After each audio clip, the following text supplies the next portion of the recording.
Welcome back to another completely useless video, or if you're new, welcome to 5 of the most useless minutes of your life.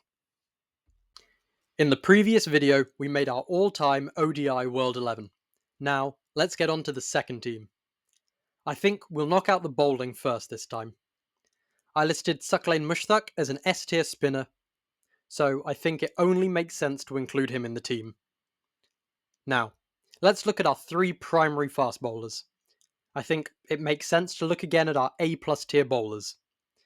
Given that one of them will be batting at 8, I think Shaun Pollock is a great player to go with. Also, let's go with Glenn McGrath. I think he's the best of the rest of the bowlers. Now, we have 2 of the greatest defensive bowlers to ever live, so it makes sense that we go for an out-and-out strike bowler.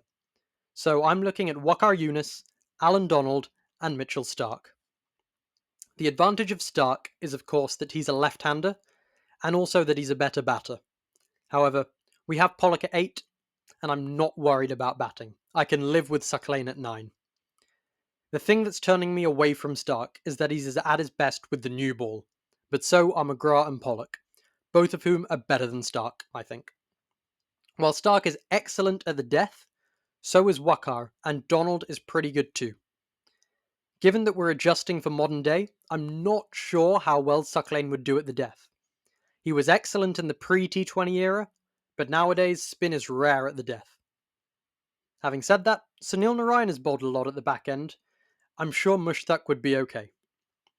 However, given that all of them can bowl at the death along with Pollock, our main criteria is looking for our best first change bowler, which I think is Donald. All of them come with their advantages, but I think I'm settling with White Lightning. Similar with the first team, I think we can rule out Imran as our pace bowling all-rounder, so it's between Dev and Watson. As for the batting, I was strongly considering Gilly for the opening slot, and also toyed with the idea of Rohit.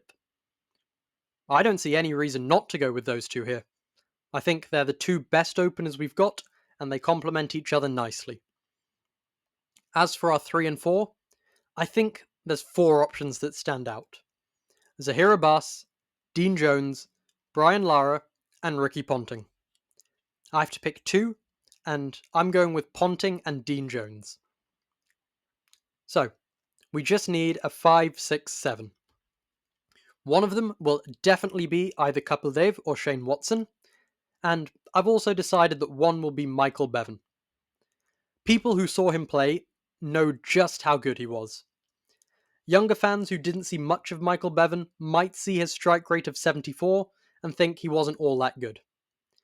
This is why cricket is so much more than stats. Bevan was incredible. He's getting into the team. But I'm not entirely delighted with Bevan being my lone second spinner. If I need someone else who can bowl a bit, I'm looking at Andrew Simons and Glenn Maxwell here. Yuvraj could come close, but I think Simons is just a slightly better version. So, having said that, one of our teams could contain Gilchrist, Ponting, Dean Jones, Bevan, Watson, Maxwell or Simons, and McGrath. Not to mention that Starc came so close, and people might even have Warne instead of Mushtaq. Wow, that is a lot of Australians. So, for our 5, 6, 7, I think our options come down to Simons, Bevan, Dev, or Bevan, Watson, Maxwell. If I have to pick one, I'm going Simons, Bevan, Dev, as I feel that Dev is slightly better than Watson, and Simons is the best batter of the 4. So, looking at this team, it's basically the same as the Australia first team. Rohit and Dev are in for Maxwell and Watson, and we've slightly upgraded our bowling. The fact that Australia's best team can basically go toe-to-toe with the second best World 11 goes to show just how much quality Australia have produced. Also, for the people who are yelling at me that not a single Australian made the first team, you can put down your pitchforks. 6 have made it here, and by the sounds of it, the other 5 will probably make the third team. Hopefully you enjoyed this video, or if you didn't, hopefully you at least managed to kill a few minutes and think about cricket for a bit. Feel free to leave your own thoughts or your own 11s in the comments, and feel free to subscribe if you never want to miss a useless video. Bye all!